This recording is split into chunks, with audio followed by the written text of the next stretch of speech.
Oke geng, bertemu lagi kita di video saya yang terbaru. Gimana kabar kalian? Semoga kalian baik-baik saja. Memang geng, ketawanya agak sedikit mencurigakan. Ya begitulah geng, laki-laki geng. Apa-apa nggak boleh salah sedikit. Kena curigai lagi. Siapa salah satu di antara kalian yang sering dicurigai geng? Ayo ngaku.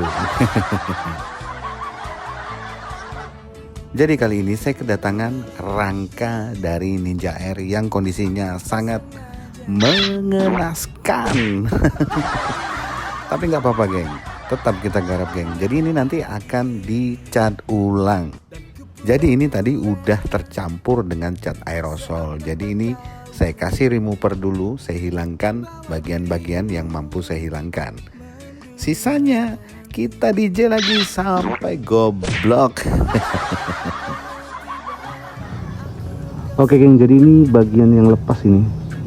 Bukan lepas sih, tapi ini butuh dilas atau ini mau patah nih. Jadi nanti dibawa ke tukang las dulu, baru nanti ini kita amplas. Oke geng, jadi ini saya sudah ada di tempat pengelasan. Karena waktu proses bawanya nggak mungkin saya videoin, karena saya bawa rangkanya ini pakai motor geng. Tapi geng, kalau proses ke tempat ini semua saya rekam, terus taruh di motornya saya rekam, terus jalannya saya rekam. Yang ada saya nggak sampai ke tempat ini geng, yang ada malah jatuh nanti nih motornya. Oke geng, jadi aku udah di rumah dan ini udah dibawa pulang dan ini hasil pengelasannya.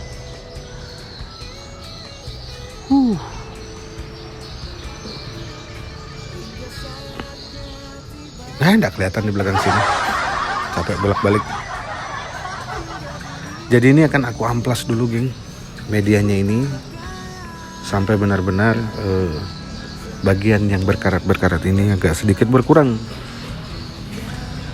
Jadi nanti baru kita naikkan proses epoksi. Oke? Dan ini adalah proses yang paling tidak saya sukai, geng. Karena saya single factor, mau nggak mau ini dijalani. Aduh. Kerja geng kalau sudah single factor gini, apalagi kalau ngamplas, nggak ada lawan bicara. Aduh, rasanya itu gimana ya? Sebentar-sebentar duduk, sebentar-sebentar duduk, ngopi, sebentar-sebentar duduk lagi. Banyak ngopinya, banyak duduknya, banyak rokoknya.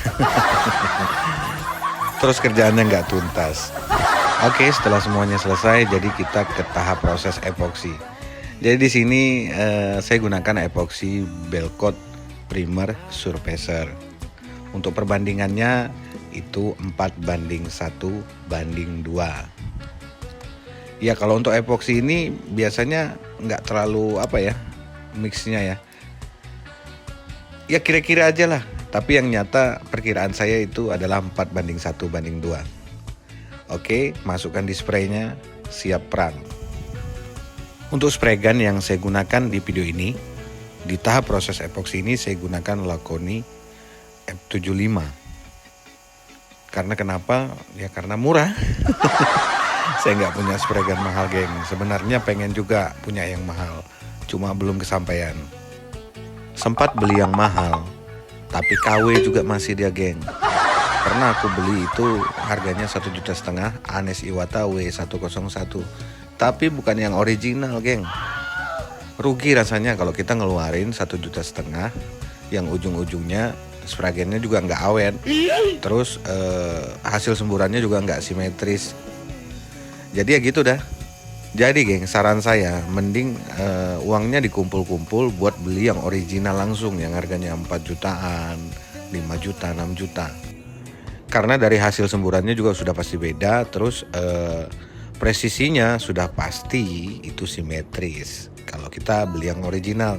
Terus kalau dibongkar pasang maka tidak mudah rusak atau dol, karena dari segi material dia kuat. Kalau yang KW-KW yang 1,5 juta kemarin malah ini susah dibuka, yang ujung-ujungnya pas saya buka paksa ternyata patah juga. Memang ada beberapa pekerjaan saya yang mungkin kalian lihat waktu saya melakukan proses pengecatan sepeda motor, itu ada beberapa yang hasilnya lumayan cukup bagus. Ya memang, karena apa? Karena spray gun walaupun KW kalau dia masih baru ya pasti oke punya, karena dari nozzle, jarum itu belum ada yang aus. Tapi dengan seringnya kita pakai barang tersebut, terjadinya gesekan dengan spray gun itu sendiri, maka salah satu dari jarum dan nozzle itu pasti aus. Begitu kita bongkar terus kita pasang lagi, susah untuk mendapatkan presisinya, geng. Tapi kenapa masih tetap bisa bagus, Bang? Ya karena kita paksa-paksain bagus. Mau nggak mau nanti nge-clearnya bisa sampai 2 kali supaya dapat hasilnya bagus. Yang ada bahan malah jadi tambah boros. Jadi mending saran saya secara pribadi ya mending beli yang original. Saya juga lagi nabung-nabung nih. Ya kalau juga ada yang mau endorse spray gun juga ya nggak masalah sih. Siapa sih yang nggak mau kalau dikasih ya kan? Kamu juga pasti mau dong. Iya. Oke geng, jadi keterusan bicaranya nih. Jadi ini hasil epoksinya seperti ini geng. Dan ini sudah diamplas. Jadi tinggal dibawa ke dalam aja lagi buat kita naikkan warna silver pada media ini geng. Sebelum kita melakukan proses pengecatannya, jadi kita mix dulu catnya, geng. Di sini catnya saya gunakan dari brandnya Blinken, yaitu glossy, geng. Jadi ini catnya adalah cat PU, geng. Jadi thinnernya wajib pakai thinner PU ya, pakai thinner PU yang nggak pakai gitar, karena yang pakai gitar itu adalah PU padi, geng, bukan PU thinner. Jadi di sini saya cek dulu, saya keluarkan angin yang ada di dalam selang, terus itu saya setting spray gunnya, geng. Jadi spray gun yang saya gunakan di sini spray gun F75 mereknya Enhil, geng. Yang harganya kalau di Kalimantan ini sekitar 450 ribuan. Ya lumayan lah daripada kita pakai yang harga 100 ribuan, yang presisinya agak susah kita dapatkan hasil semburannya. Tapi pada Enhil ini hasil presisinya cukup bagus. Jadi saat kita melakukan penyemprotan pun dia nggak bolong di tengah, geng. Lumayan lah. Tapi ya itu tadi boros angin. Kalau misalnya saya kebeli spray gun yang mahal, yang original, geng, otomatis ya untuk Enhil ini mungkin beralih fungsi. Yang tadinya buat ngecat warna-warna metalik kasar, maka nanti akan beralih fungsi menjadi spray gun yang digunakan untuk epoksi, geng. Setelah pengecatan tadi selesai, itu saya jedakan sekitar 1 jam karena saya ngecatnya juga malam. Ini sekitar jam habis orang sholat tarawih. Jadi sekitar jam 9-an. Jadi ya gini. Ya abang lagi baca-baca serius apa juga dibaca, bang. Langsung aja mix untuk perbandingannya di sini, geng. 2:1:0,5, thinnernya 0,5. Itu yang ada tertera di kalengnya. Tapi di sini saya mencoba 2:1:0,5-nya itu saya belah 2, geng. Jadi separohnya dari 0,5. Karena nge-clearnya malam, jadi takut ada yang meler. Makanya saya gunakan mix 2:1:0,5 dibagi 2. Jadi sebelum melakukan proses pengekliran, ini saya simbur-simbur manja dulu. Biar yang di bawah itu, debu-debu yang di bawah nggak ikut naik ke atas, geng.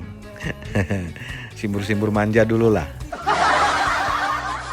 Oke, saatnya kita prepare. Ini masukkan di dalam spray gun clearnya. Untuk spray gunnya ini saya gunakan spray gun Meiji R3 yang bukan original juga. Ini Meiji Aprikitiu. Aduh, tapi nggak apa-apa lah. Yang penting punya spray gun, geng. Yang jadi masalah itu kan kalau kita ngecat nggak punya spray gun, gimana sih? Yang parah lagi kan kalau sudah nggak punya spray gun, nggak punya kompresor lagi. Terus mau nyemprot pakai apa? Oke, geng, ini setelah pengekliran baru 5 menit, jadi hasilnya seperti ini. Kalau malam ini nggak kelihatan ya. Tadi saya gunakan spray gun Meiji R3 yang nozzle-nya 0,6, yang bukan original tapi yang Aprikitiu. Saya ngerasa itu berat sekali keluar clearnya, geng. Aduh. Jadi di perjalanan tadi itu saya ganti spray gunnya menggunakan Enhil F100 yang nozzle-nya 1,6. Tapi sayangnya saya tidak videokan saat menyemprot dengan Enhil. Jadi tadi pakai Magic R3 tadi tuh nyemprotnya cuma sebentar aja. Karena saya ngerasa ini kok berat banget. Karena kan clearnya juga terlalu kental, ya terpaksa saya ganti. Maka hasilnya seperti ini, geng. Jadi nanti kalau sudah kering itu tetap akan saya review buat kalian.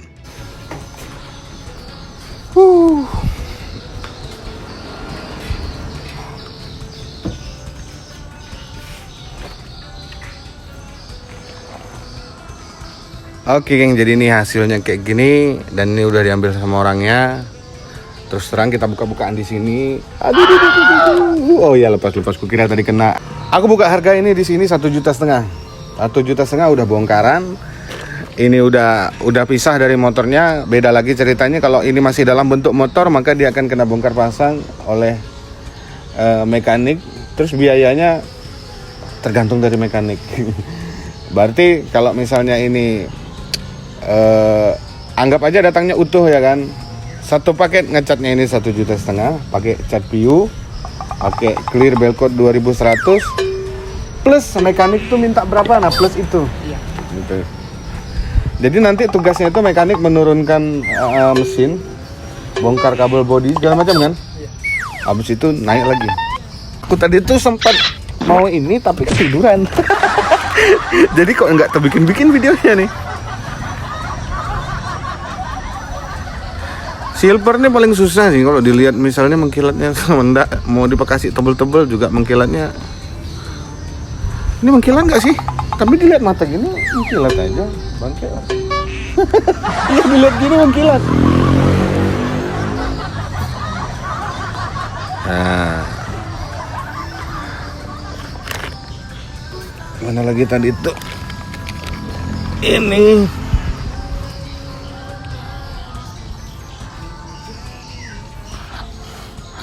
Kayak apa gini ya?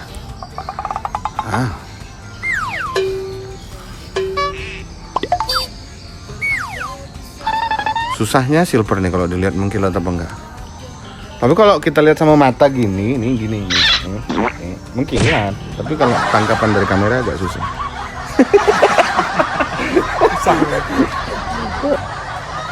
Silver ini paling susah. Nge-clearnya juga nggak boleh sembarangan. Yang tadi itu, ini udah di-clear apa belum ya? Nggak kelihatan kan? Iya. Kenapa enggak ya? Bu, begitu semprot lagi, wah ternyata ketebalan. Langsung dilewer. Oke, ini abang-abangnya nih. Nih. Gimana, Bang? Mantap. Enggak kapok ya? Enggak kapok. Lumayan ya. Iya. Sebenarnya aku tuh kalau rangka kayak gini, aku tuh udah kalau ngerjain rangka, aduh tobat aku. Kayaknya enggak lagi aku. Tapi begitu ada yang datang, kayak abang datang kemarin kan, iya. Kalau nggak diterima kasihan juga tuh. Jadi gimana ya? Berarti ini motor habis dirakit? Habis dirakit, langsung saya lempar ke Jawa. Lempar ke Jawa, ya. Tuh. Habis dirakit, dilempar ke Jawa. Oke Bang ya. Oke. Thank you. Oke, terima kasih banyak. Terima kasih. Assalamualaikum warahmatullahi wabarakatuh. Warahmatullahi wabarakatuh. Siap. Oke, geng, sampai jumpa di video selanjutnya. Oke.